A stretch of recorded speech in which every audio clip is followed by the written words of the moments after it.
যিখিনি সোমালে এতিয়া ভোট গণনা আৰম্ভ হ'ব। এতিয়া মই তাৰমানে আমি আচলতে পূৰ্বৰ পৰাই আমি গম পাইছোঁ যে আজি আমি মিত্ৰজোঁটে এই বৰপেটা লোকসভা সমষ্টিটোত আমি জয়ী হ'ম আৰু জয়ী হোৱা সূত্ৰে আচলতে পৰিৱেশটো চাবৰ কাৰণে এই কাউণ্টিং হললৈকে আমি আহিছোঁ। তেওঁলোকে নিশ্চয় চবেই আশা কৰিছে যে বহুদিনৰ মূৰত আমি বৰপেটা লোকসভা সমষ্টিটো অসম গণ পৰিষদে লাভ কৰিবলৈ সক্ষম হওঁ। সেইকাৰণে আচলতে প্ৰত্যেকেই আনন্দ উল্লাস কৰিবৰ কাৰণে প্ৰস্তুতি হৈছে, সাজু হৈ আছে আৰু তেওঁলোকে তেনেধৰণে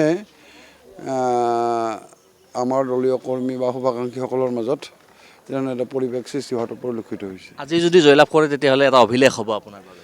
অভিলেখ হ'ব বুলি মই নকওঁ, কিন্তু বস্তুটো জয়ী হোৱাটো মই ভাবোঁ নিশ্চিত বুলি হ'ব। আৰু গতিকে যিধৰণে আপোনালোকে ভাবে যে অভিলেখ হ'ব নে কি হ'ব, এইটো বস্তুটো এইটো মই নকওঁ, এইটো ৰাইজে ক'ব।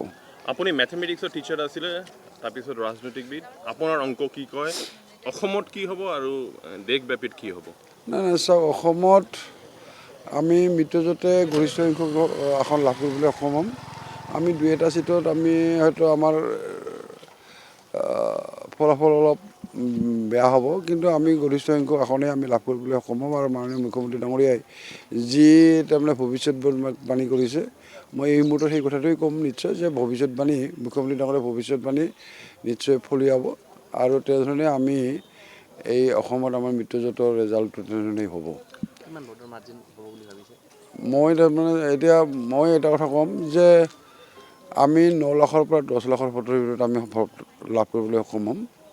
আৰু 9 লাখৰ পৰা 10 লাখৰ ভিতৰত যদি আমি ভোট লাভ কৰিবলৈ সক্ষম হওঁ, তেতিয়াহ'লে নিশ্চিতভাৱে আমি 4 পৰা 5 লাখৰ ভোটৰ ব্যৱধানত আমি জয়ী হ'বলৈ সক্ষম হ'ম। আচ্ছা, যদি জয়লাভ কৰে চেলিব্ৰেশ্যন কি ধৰণে হ'ব, কি ধৰণে চেলিব্ৰেশ্যনৰ কথাটো আমি এতিয়ালৈকে চিন্তা কৰা নাই, কিন্তু বিভিন্নজনে বিভিন্ন ধৰণে চিন্তা চৰ্চা কৰি আছে। গতিকে এই মুহূৰ্তত তাৰমানে সেই কথাটো কোৱাটো উচিত নহ'ব। কিন্তু ইয়াত তাৰমানে মই এই কথাটো অনুভৱ কৰিছোঁ যে ৰাইজ তাৰমানে দলীয় কৰ্মী শুভাকাংক্ষীসকলে তাৰমানে আনন্দ উৎসৱ পালন কৰাৰ কাৰণে তেওঁলোকে ইতিমধ্যে মানসিকভাৱে প্ৰস্তুত হৈ আছে। নাই মই এতিয়া ঘৰলৈ যাম, ঘৰত গৈ মানে গা পা ধুই ওলাই আহিম। তাৰপিছত মই এইটো বঙাইগাঁৱৰ কাউণ্টিং হললৈকে কাউণ্টিং হললৈকে আহিম। তাৰপিছত অভয়পুৰীৰ পৰা পাঠশালা, পাঠশালাৰ পৰা নলবাৰী, নলবাৰীৰ পৰা বৰপেটা।